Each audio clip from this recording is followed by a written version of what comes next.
বড়সড় মিসাইল হামলা হতে যাচ্ছে ইসরায়েলে। যে কোনো সময় ইহুদি জাতির ওপর অপারেশন ট্রু প্রমিস 3 চালাবে পরাশক্তির দেশ ইরান। এমন হুমকি কয়েকদিন আগেই দিয়েছে তেহরান। এবার ইরানের সামরিক বাহিনীর বিশেষ শাখা দিল আরেক হুমকি। আইআরজিসি বলছে, ইসরায়েলে তৃতীয়বারের মতো বড় পরিসরে মিসাইল হামলা চালালে পুরো দেশ ধ্বংস হয়ে যাবে, সঙ্গে তেল আবিব আর হাইফা শহরও নিঃশেষ হয়ে যাবে। আইআরজিসির শীর্ষ কর্মকর্তা জেনারেল ইব্রাহিম জব্বারি বলেন, উপযুক্ত সময় ইসরায়েলে মিসাইল হামলা করা হবে। সেই হামলাই যথেষ্ট পুরো ইসরায়েল শেষ করে দেওয়ার জন্য। জেনারেল বলেন, এবার ছোট পরিসরে নয়, বড় পরিসরে ইসরায়েলে ক্ষেপণাস্ত্রের বহর দিয়ে হামলা হবে।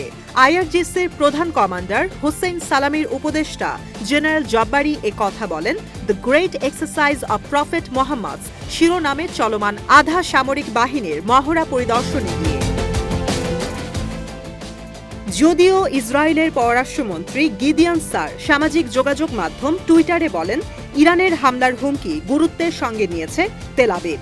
নিজেদের রক্ষা করার পাশাপাশি শত্রুপক্ষকে কোণঠাসা করতে প্রস্তুতি নিচ্ছে ইসরায়েল। তিনি বলেন, ইহুদিরা ইতিহাস থেকে একটা জিনিস শিখেছে, শত্রুপক্ষ যদি বলে তাদের লক্ষ্যই ইহুদিদের শেষ করা, এটা ইহুদিরা বিশ্বাস করে নেয় আর প্রস্তুতি শুরু করে। জব্বারি বলেন, যুক্তরাষ্ট্র ইয়েমেন কিংবা লেবাননের কোনো ক্ষতি করতে পারবে না। লেবানন, ইরাক আর ফিলিস্তিনের সশস্ত্র বাহিনীও প্রস্তুত রয়েছে। সর্বোচ্চ ধর্মীয় নেতা আয়াতুল্লাহ আলী খামেনি নির্দেশ দিয়েছেন ক্ষেপণাস্ত্রের সক্ষমতা বাড়ানোর। গাজায় আগ্রাসন আর ইরান সমর্থিত সশস্ত্র গোষ্ঠীর শীর্ষ নেতাদের হত্যার প্রতিশোধ নিতে 2024 সালের এপ্রিল আর অক্টোবরে ইসরায়েলে মিসাইল আর ড্রোনের বহর দিয়ে হামলা চালায় ইরান। ইসরায়েলের অভিযানে হিজবুল্লাহর দুর্বল হয়ে যাওয়া আর সিরিয়ায় স্বৈরশাসক বাশার আল আসাদের পতনের পর কিছুটা দুর্বল হয়ে পড়ে ইরান। অক্টোবরে ইসরায়েলের হামলায় ক্ষতিগ্রস্ত হয় রাশিয়ার দেয়া তেহরানের air defence system. Donald Trump white হাউসের দায়িত্ব নেয়ার পর থেকে পরমাণু কেন্দ্রে হামলা হুমকি আতঙ্কে অনিরাপদ বোধ করছে তেহরান, যে কারণে জানুয়ারি থেকে দেশের বিভিন্ন স্থানে সামরিক মহড়া চালিয়ে যাচ্ছে পরমাণু শক্তিধর দেশটি।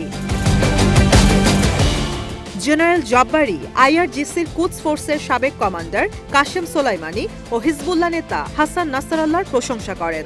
এর মধ্যে নাসরাল্লাহ গেল বছরের সেপ্টেম্বরে ইসরায়েলের বিমান হামলায় নিহত হন। তিনি বলেন, তারাই শিক্ষক ছিলেন পুরো তরুণ প্রজন্মকে প্রশিক্ষণ দেয়ার।